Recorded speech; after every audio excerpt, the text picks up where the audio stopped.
வணக்கம். நம்ம இப்போ பிஇ பேப்பர் 2021 ரெகுலேஷனில் ஃபர்ஸ்ட் இயர் செகண்ட் செமஸ்டரில் படிக்கிற பேப்பரோட சிலபஸ் தான் பார்க்குறோம். Statistics and numerical methods, that is MA 3251. இந்த கோட் நம்பர் பேப்பருக்கான செக்ஷன்ஸ் அண்ட் டாபிக்ஸ் மட்டும் இப்போ பார்க்கலாம். இதில் பார்த்தீங்கன்னா யூனிட் 1ல் டெஸ்டிங் ஆஃப் ஹைபாத்தசிஸ்னு ஒரு டாபிக் கொடுத்துருக்காங்க. இந்த டாபிக் ரெலவெண்ட்டாக நம்ம MA 4151 பேப்பரில் யூனிட் 4 பார்த்த டாபிக் தான் இதில் இருக்கும். பார்த்தீங்கனாலே தெரியும், sampling distribution, test for single mean, proposition and difference of means. So normal distribution and test distribution பேஸாக பார்த்த ப்ராப்ளம்ஸ் எல்லாமே இந்த கேட்டகரியில் தான் நமக்கு வரும். And test for single variance and equality of variances. வேரியன்சஸ்னால் நமக்கு எஃப் டிஸ்ட்ரிபியூஷன் ரெலவெண்ட்டான ப்ராப்ளம்ஸ் வரும். Chi square test for goodness for fit. So chi square டிஸ்ட்ரிபியூஷனில் குட்னஸ் ஆஃப் ஃபிட்டுங்கிற டாப்பிக்கும் இண்டிபெண்டன்ஸ் ஆஃப் ஆட்ரிபியூட்ஸ், இதுக்கு ரெலவெண்ட்டாக நம்ம நிறைய ப்ராப்ளம்ஸ் ஒர்க் அவுட் பண்ணியிருந்தோம். அந்த டாபிக் எல்லாமே இந்த செக்ஷனில் கவர் ஆகிற மாதிரி தான் இருக்கும். ஸோ நீங்கள் இந்த டாபிக் பார்க்கணுன்னா நீங்கள் அந்த செக்ஷன்ஸ் வீடியோஸ்லாம் பார்த்தீங்கனாலே உங்களுக்கு இந்த யூனிட் கவர் ஆகிடும். அடுத்து design of experiments, 1-way and 2-way classification, completely randomise design, randomise block design, Latin square design, 2 factorial design. இந்த டாபிக் எல்லாமே ஈஸியான டாபிக் தான். So 1-way ANOVA, 2-way ANOVA மெத்தடில் ஒர்க் அவுட் பண்ணுற மாதிரி இருக்கும். Latin square method, 2 square, 4 category தான் இந்த செகண்ட் யூனிட்டில் இருக்கும். ஸோ இந்த 4 கேட்டகரியுமே ஒவ்வொரு மெத்தடுக்கும் 1 or 2 ப்ராப்ளம்ஸ் நீங்கள் தெளிவாக பார்த்தீங்கன்னா அதே மெத்தடில் தான் நம்ம ஒர்க் அவுட் பண்ணுற மாதிரி இருக்கும். இது ரொம்ப இன்ட்ரெஸ்டிங்காக இருக்கும் இந்த டாப்பிக்கு. ஏன்னா நம்ம கேல்குலேஷன் கண்டினியூட்டியாக ஒர்க் அவுட் பண்ணுற மாதிரி இருக்கும். ஃபைனல் ஆன்சரில் எப்படி ஒர்க் அவுட் பண்ணி முடிக்கிறாங்கங்கிறது நல்லா இன்ட்ரெஸ்ட்டாக இருக்கும். இந்த டாபிக் கொஞ்சம் ஹார்ட் ஒர்க் பண்ணால் சக்ஸஸ்ஃபுல்லாக நம்ம ஈஸியாக பார்த்துக்கலாம். And third unit is a problematic problem, solution of equations and eigen value problem. So already உங்களுக்கு ஐகன் வேல்யூஸ் எல்லாமே கேல்குலேஷன் பார்க்க தெரியும். பட் அது மேட்ரிசஸ் பேஸ்டாக பார்ப்போம். இங்கே பார்த்தீங்கன்னா solution of algebraic and transcendental equation. So ஈக்குவேஷன்ஸோட 2 டைப்ஸ், அல்ஜிப்ரிக் ஈக்குவேஷனாக என்ன, டிரான்செண்டன்டல் ஈக்குவேஷனாக என்னங்கிறது தெரியணும்.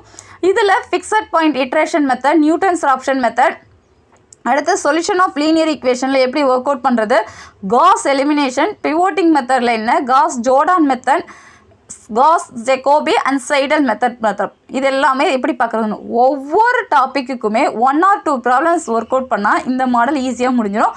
Eigen values of a matrix by power method. So இப்போ இந்த பேப்பரில் நம்ம ஐகன் வேல்யூஸ் எப்படி பார்ப்போம்னா பவர் மெத்தட் பேஸ்டாக ஒர்க் அவுட் பண்ணுற மாதிரி இருக்கும். And last Jacobi's method for symmetric matrices. Symmetric matrices மட்டும் ஜெகோபிஸ் மெத்தட் யூஸ் பண்ண சொல்லியிருக்காங்க. மொத்தம் இதில் பார்த்தீங்கன்னா 1 2 3 4 5 6 7 மெத்தட் இருக்குது. அண்ட் முதல்ல இருக்கிறது 8 9, மொத்தமே 10 டாபிக்ஸ் தான் இருக்குது. தனித்தனியாக பார்த்தா இந்த டாப்பிக்கும் ஈஸியாக முடிஞ்சிடும். அடுத்து interpolation, numerical differentiation and numerical integration. It is very important and easiest topic. Lagrange's and Newton's divided difference interpolation method எப்படி பார்க்குறது, டிஃபரன்ஸ் டேபிள் எப்படி ஃபார்ம் பண்ணுறதுன்னு தெரிஞ்சுக்கிட்டா லெக்ராஞ்சிஸ் மெத்தடும் சரி, Newton's forward and backward difference interpolation, இந்த டாபிக் ஈஸியாக முடிச்சிடலாம்.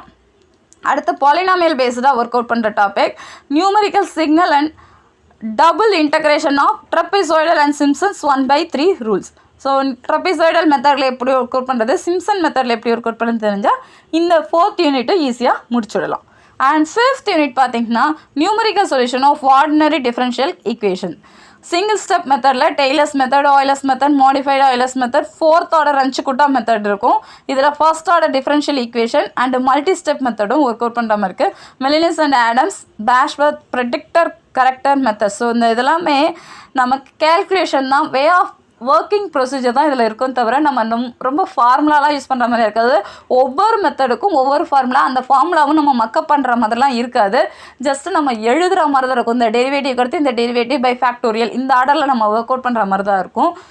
ஓவராலாக இந்த ஸ்டாட்டிஸ்டிக்ஸ் அண்ட் நியூமரிக்கல் மெத்தட்ஸை பார்த்தோம்னா ஃபர்ஸ்ட் 2 யூனிட்ஸ் தியரி பேஸ்டாக இருக்கும். அண்ட் லாஸ்ட் 3 யூனிட்ஸ் பார்த்திங்கன்னா ப்ராப்ளமெட்டிக்காக இருக்கும். எல்லாமே கலந்த மாதிரி இருக்கும். ஸோ ஸ்டாட்டிஸ்டிக்ஸ் பேஸ்டாக யூனிட் 1 and 2, நியூமரிக்கல் மெத்தட்ஸ் பேஸ்டாக யூனிட் 3 4 5, இந்த ஆர்டரில் தான் நமக்கு இந்த சிலபஸ் செட் பண்ணியிருக்காங்க. It is easiest paper, interesting paper, அதுதான் முக்கியம். நீங்கள் ஸ்கூல் லெவலில் எப்படி ஒர்க் அவுட் பண்ணியிருந்தாலும் காலேஜ் லெவலில் ஒர்க் அவுட் பண்ணும்போது நமக்கு இன்ட்ரெஸ்ட் இருந்தால் தான் அந்த பேப்பர் ஈஸியாக சக்ஸஸ்ஃபுல்லாக முடிக்க முடியும். ஸோ இந்த பேப்பர் ப்ரிப்பேர் பண்ணுறவங்க, கம்மிங் எக்ஸாம் ப்ரிப்பேர் பண்ணுறவங்க எந்த வேலை ப்ரிப்பேர் பண்ணணும், என்னென்ன ப்ராப்ளம்ஸ் ப்ரிப்பேர் பண்ணணுங்கிறதுக்கு நம்ம சேனலை ஒரு ஹோப்பாக எடுத்துக்கோங்க. வீடியோஸ் போஸ்ட் பண்ணுற ப்ராப்ளம் எல்லாம் பாருங்கள். உங்களுக்கு டவுட் இருந்ததுன்னா கணித பிழைக்கு மெயில் அனுப்புங்க. தேங்க்யூ.